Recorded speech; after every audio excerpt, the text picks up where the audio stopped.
নমস্কার বন্ধুরা, স্বাগত সবাইকে লিপিকার কুকিং চ্যানেলে। আজকে দেখো চিকেন বানাচ্ছি। এই রেসিপিটা তোমাদের কাছে শেয়ার করবো। তোমরা তোমাদের দেখার অনুরোধ রইল। দেখো আমি কি করে বানাচ্ছি। আলুটা ভেজে নেব।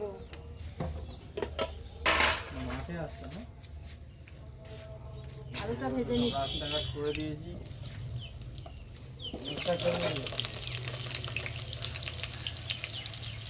একটু হলুদ দিয়ে দিলাম,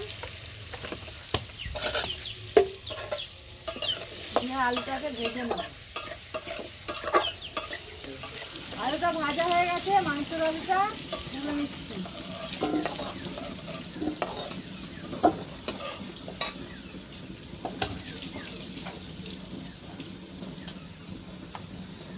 আলু ভাজা তেলে আর একটু তেল দিয়ে দিচ্ছি। মাথাটা উঁচু করুন, মুখটা ধরুন, মুখটা ধরুন। তেজপাতা, শুকনো লঙ্কা আর গোটা গরম মশলা দিয়ে দিলাম।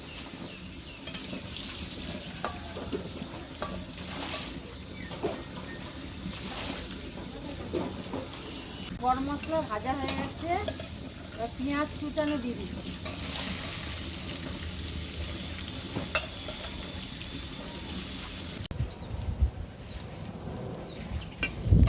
পেঁয়াজটা ভালো করে ভাজা হয়ে গেছে, দিয়ে দিলাম টমেটো পেস্ট। দুটো টমেটো বড় পেস্ট করেছি দিয়ে দিলাম।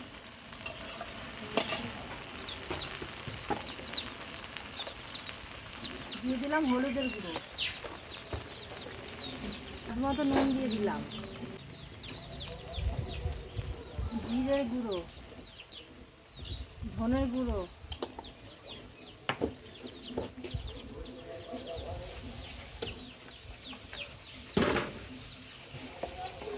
আদা রসুনের পেস্ট দিয়ে দিলাম, 3 চামচ দিলাম।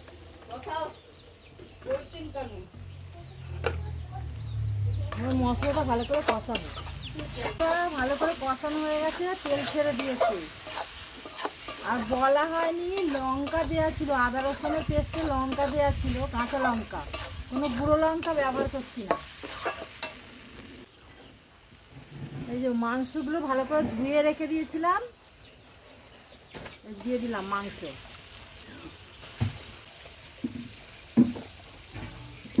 ছাল সমেত মাংস, অল্প তেল দিয়েছি, তেল এমনিতেই মাংসের তেল বেরোবে।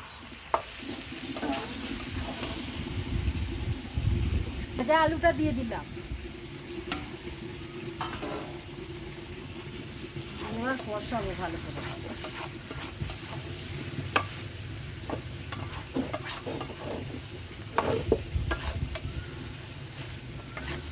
কালারটা দেখো, কি সুন্দর কালারটা এসেছে। গুঁড়ো লঙ্কা দিইনি,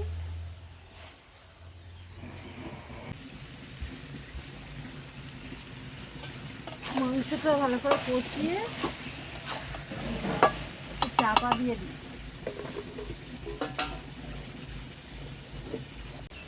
মশলা কষিয়ে, এখন মশলা কষে তেল ছেড়ে দিয়েছি। মশলা ভালো করে কষা হয়ে গেছে।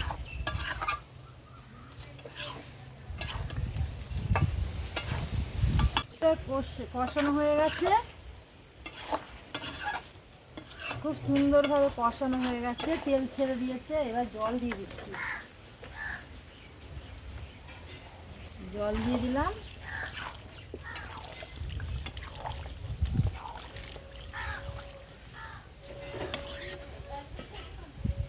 কালারটা দেখুন বন্ধুরা,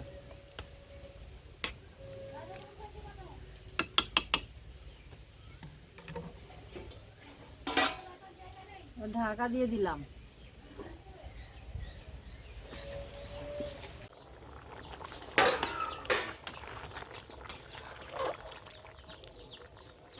আলু সিদ্ধ হয়ে গেছে, কাঁচা লঙ্কা, কটা কাঁচা লঙ্কা দিয়ে দিলাম।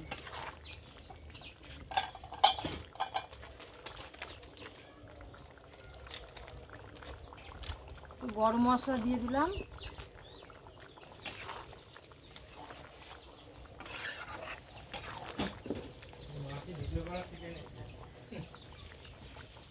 হয়ে গেছে। এইগুলো শিখা কোনো দরকার আর নাই। মাংস রেডি হয়ে গেছে। এরকম আমার নতুন নতুন রেসিপি তোমরা যদি দেখতে চাও বন্ধুরা, আমার চ্যানেলটাকে সাবস্ক্রাইব করে নেবে, লাইক কমেন্ট শেয়ার করে পাশে থাকবে। টাটা, দেখা হচ্ছে আবার পরে আর একটা রেসিপির সাথে।